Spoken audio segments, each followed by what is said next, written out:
Bharat Ratna doctor Bhimrao Ambedkar को कोटि कोटि नमन। ये कार्यक्रम डॉक्टर भीमराव अंबेडकर के जीवन पर आधारित है, जहां भारत की जनता के प्रति उनके योगदानों को पूरी सजगता से चित्रित और रेखांकित करने का प्रयास है। कार्यक्रम में दिखाई गई घटनाएं लब्ध पुस्तकों से ली गई हैं। इस कार्यक्रम के जरिए चैनल की ओर से एक विश्वसनीय, सजग और सकारात्मक प्रयास है कि डॉक्टर बाबा साहेब भीमराव अंबेडकर के जीवन की संघर्ष यात्रा एवं गौरव गाथा पूरे आदर के साथ घर घर पहुंचे और उनके योगदानों से सभी संपूर्णता में परिचित और आह्लादित हों।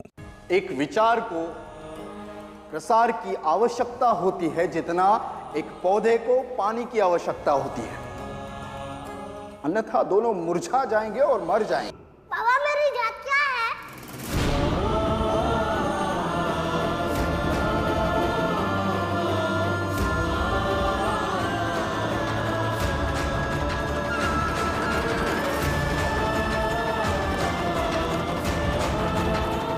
बताना बाबा मेरी जात क्या है?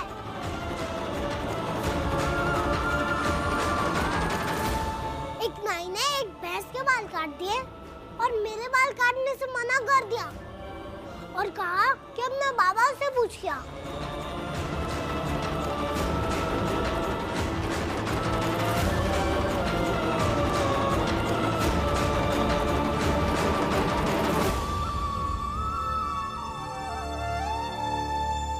बाबा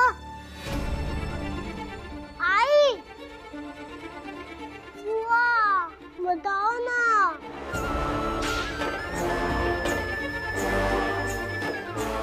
मेरी जात क्या है? अरे भीम बेटा, नाई ने ऐसे ही कह दिया होगा। वो भैंस के बाल काटने में उसे ज्यादा पैसे मिले होंगे ना, इसलिए उसने जात पात का, झूठ मूठ का नाटक किया होगा। लेकिन कोई बात नहीं, हम तुम्हारे बाल किसी और जगह काट लेंगे। हाँ चल। नहीं बाबा, मुझे कहीं नहीं जाना। पहले आप मुझे बोलो मेरी जात क्या है?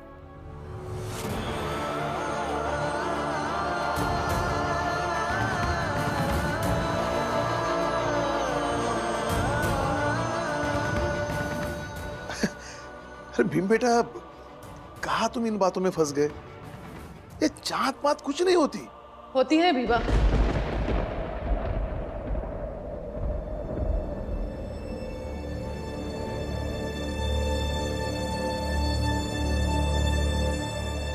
जात पात होती है।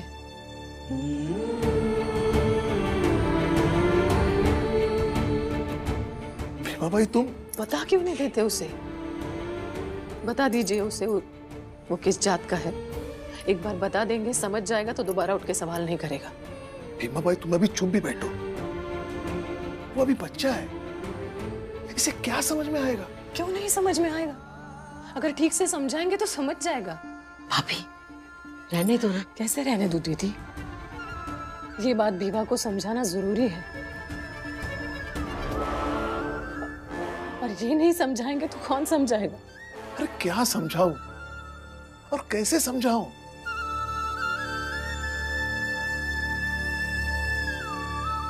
ठीक है तो मैं समझाती हूँ। भीमा भाई, भाभी मेरी बात तो सुनो। आओ बेटा। भीमा भाई सुनो तो। यहाँ चुपचाप खड़े हो जाओ, और अब मैं जो कुछ कह रही हूँ, समझा रही हूँ, वो ध्यान से सुनना और समझ भी लेना। भीमा भाई मेरी बात तो आप डर क्यों रहे हो? हमारा बेटा बहुत समझदार है, देखिएगा ये बात भी समझ लेगा।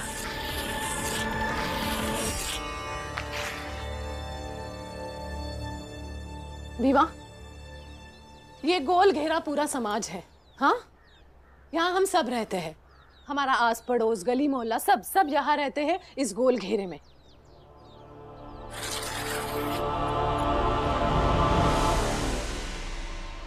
इस गोल घेरे के बीच एक लकीर बना दी गई, जिसने इस गोल घेरे को 2 हिस्सों में बांट दिया। विवा, गौर से देखना, समझना। ये 2 हिस्सों में जो ये हिस्सा है, यहाँ के लोग अपने आप को बड़ा मानते हैं।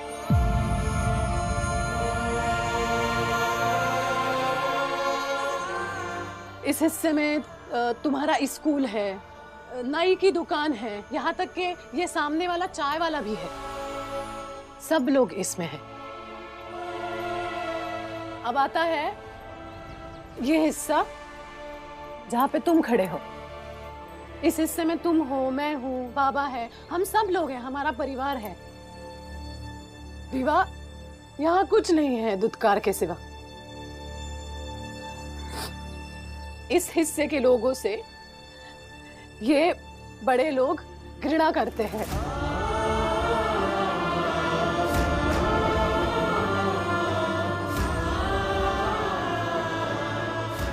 यहाँ तक कि वो हमें इंसान भी नहीं मानते।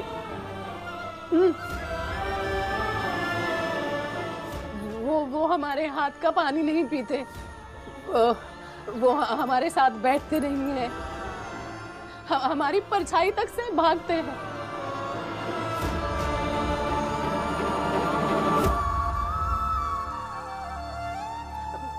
मुझे नहीं पता ये लकीर पहली बार किसने खींची, लेकिन यही सच है। आप समझ रहे हो हमारी क्या जात है?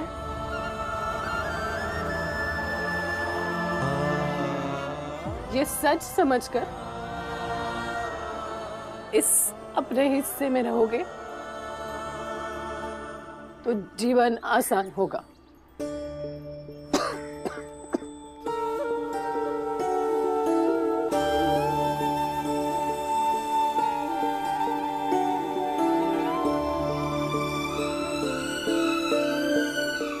देख लो इसे और समझ लो। धीरे धीरे रे मना, धीरे सब कुछ हो,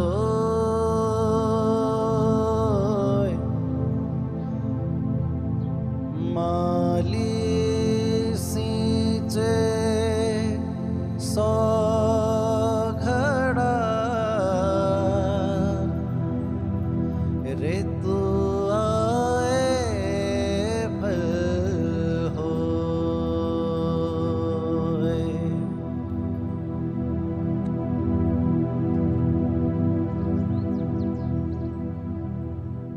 बाबा, हम इस समय इसे मुझे कक्षा से बाहर कर दिया जा रहा है।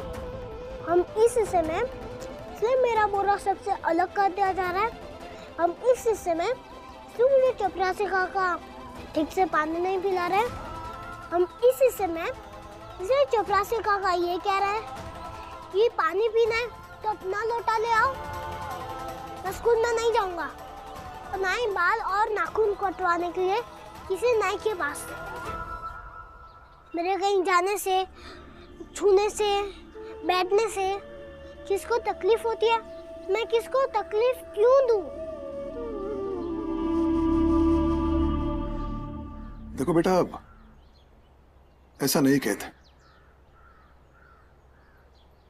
आई की बात तुमने सुन ली, अब बाबा की बात भी सुन लेना। तुम स्कूल जाओगे, लोग तुम्हें जो भी समझेंगे, तुमसे जितना भागेंगे, अब उस पर तुम्हें कोई फर्क नहीं पड़ना चाहिए। तुम्हें पढ़ लिख कर इतना बड़ा बनना है कि हर नाई तुम्हारे बाल काटना चाहे, हर आदमी तुम्हारे साथ बैठना चाहे, हर आदमी तुम्हें छूकर गर्व महसूस करे। बेटा, एक बात हमेशा याद रखना, अपने हिस्से में रहकर सभी लोग जिंदगी गुजार लेते हैं, लेकिन दुनिया अब उन्हीं को मानती है जो अपना हिस्सा लांघ कर आगे बढ़ने की कोशिश करता है। तुम भी इस लकीर को तभी मिटा पाओगे जब किसी की परवाह किए बिना पढ़ोगे, ज्ञान प्राप्त करोगे। इंसान की हैसियत जब बड़ी हो जाती है तो बाकी चीजें अपने आप छोटी हो जाती है।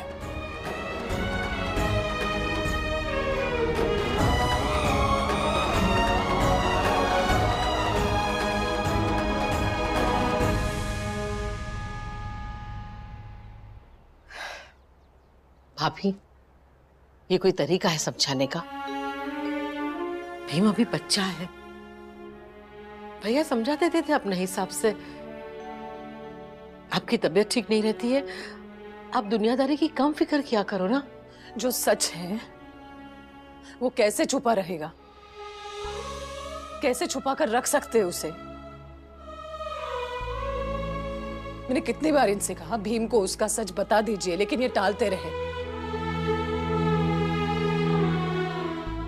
एक ना एक दिन भीम को इस सच का सामना करना ही था, और मैं नहीं चाहती मेरे बच्चे किसी खुशफहमी में रहे। मैं चाहती हूं मेरे बच्चे सच जाने और फिर जिए।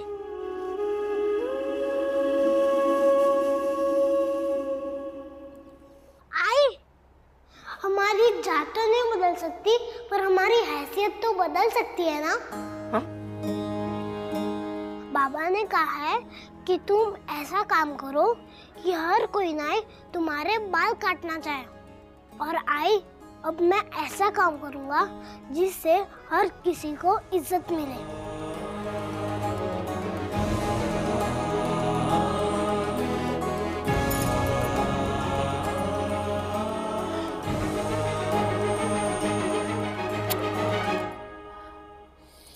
मेरा आशीर्वाद है, तुम्हारी इच्छा जरूर पूरी होगी। अच्छा अच्छा, मेरी गोदी में बैठ जा।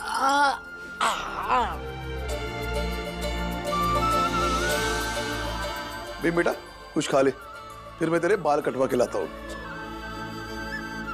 बाबा, मैं काट देती हूँ भीम के बाल। दीदी के बाल भी मैं ही काटती हूँ, है ना दीदी? इसके भी काट दूंगी। अच्छा भीम। हाँ बाबा, अच्छा काटती है। चल भीम, तेरे बाल आज मैं काटूंगी। भीम, तू इस पे विश्वास मत कर। ये कोई नाई है क्या? इसको बाल काटना आता है? अगर बाल की जगह कान काट दिया तो? इतने भी बेवकूफ नहीं हूँ जो बाल की जगह कान काट दूंगी। कैंची चलानी है, अंग्रेजी तोप नहीं। आजा भीम, अच्छे से काटूंगी। उजाले देख में लेना भीम।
हो गया, जाइनी में दिख गया।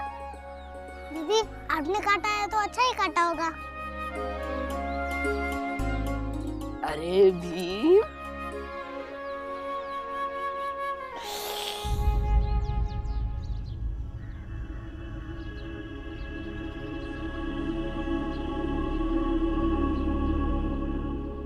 खून। तुलसा, कैसे बाल काट रही थी तू? अब देख, लग गया ना उसे।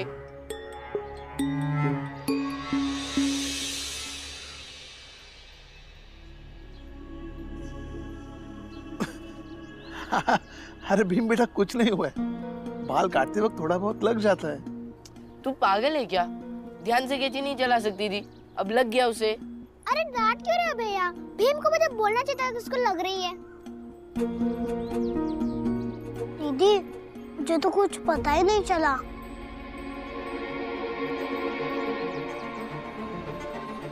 उस नाई के बातों के आगे ये चोट कुछ भी नहीं है।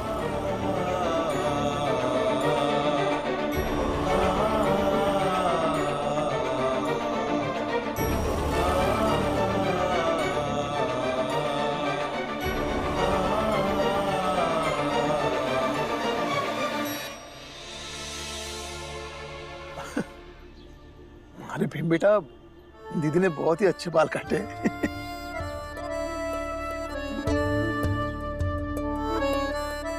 ये लो, और अपनी दीदी को दे दो। उसने मेहनत की है तो उसका मेहनताना तो मिलना चाहिए ना, है ना? दे दो। नहीं, मुझे मेहनताना नहीं चाहिए। अगर कुछ देना है तो वादा करो, जब तक मैं तुम्हारे साथ हूँ तुम अपने बाल मुझसे ही कटवाओगे, और स्कूल में जो पढ़ोगे वो हमें भी पढ़ाओगे, है ना दीदी? ठीक है दीदी, वादा रहा। अब तुमने अपने भाई से तय कर लिया है तो फिर ठीक है, जो मेहनताना बचेगा तुम्हारे शादी में खर्च कर लेंगे। हाँ? बाबा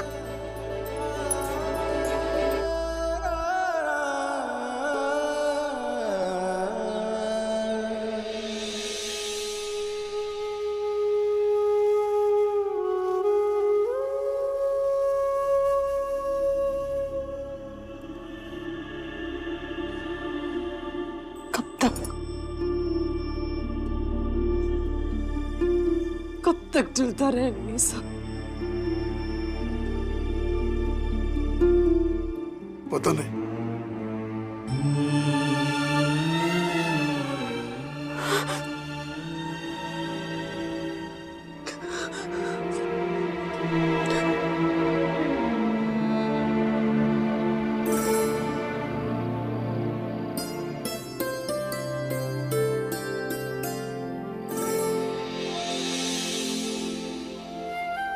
मेरा अपनी मंजुला खीर बहुत अच्छी बनाती है ना? सचमुच भैया बहुत अच्छी बनी है। बाबा, सिर्फ दीदी ने नहीं, मैंने भी बनाई है। हाँ हाँ, क्यों नहीं, बस चूल्हे में लकड़ी डाल रही थी। लेकिन वो भी तो एक काम है ना। सुन लो दीदी, चूल्हे में लकड़ी डालना भी काम होता है। हाँ हाँ, पता है।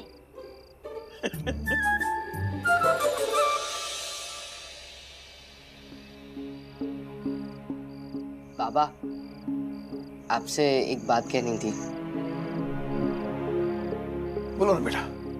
बाबा, हम हर दिन स्कूल जाते हैं, ना कोई हमसे ढंग से बात करता है, ना गुरुजी हमें ढंग से पढ़ाते हैं। हर बात पे हमें बेइज्जत किया जाता है, कोई भी हमसे अच्छे से बर्ताव नहीं करता है।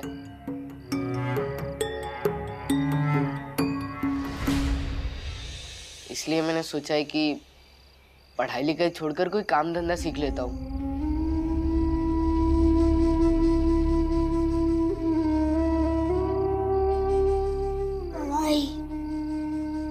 अपनी बिरादरी के बाकी बच्चे भी तो यही करते, और कुछ महीने बाद मैं आपकी मदद भी कर पाऊंगा। हाँ हाँ बाबा, मैं भी यही सोच रहा था। वैसे भी पूरे स्कूल में हम 3 भाइयों के अलावा और कोई नहीं आता पढ़ने। और बाला भैया ये बात बिल्कुल ठीक कह रहे हैं कि हमें तंग किया जाता है, फिर चाहे वो लड़के हो या हो गुरुजी लोग।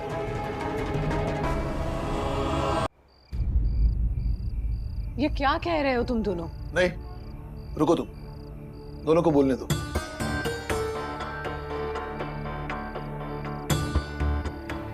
तो बाला, तुमने इतना सोच लिया है तो अब ये भी बता दो कि काम क्या करोगे? बाबा, बाजा बजाएंगे।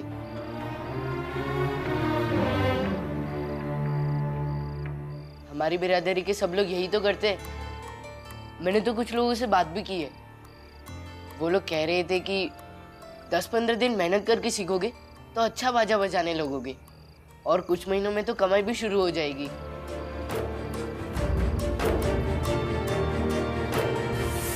नहीं नहीं, मैं नहीं बजाऊंगा बाजा वाजा, मुझे नहीं पसंद वो टोपी पहनकर। मैं कुछ और करूंगा। अच्छा, तो तुम क्या करोगे? हाँ बाबा, मैं ना वो जो बाहर चाय वाला है ना, उसके ठीक सामने अपनी चाय की दुकान खोलूंगा।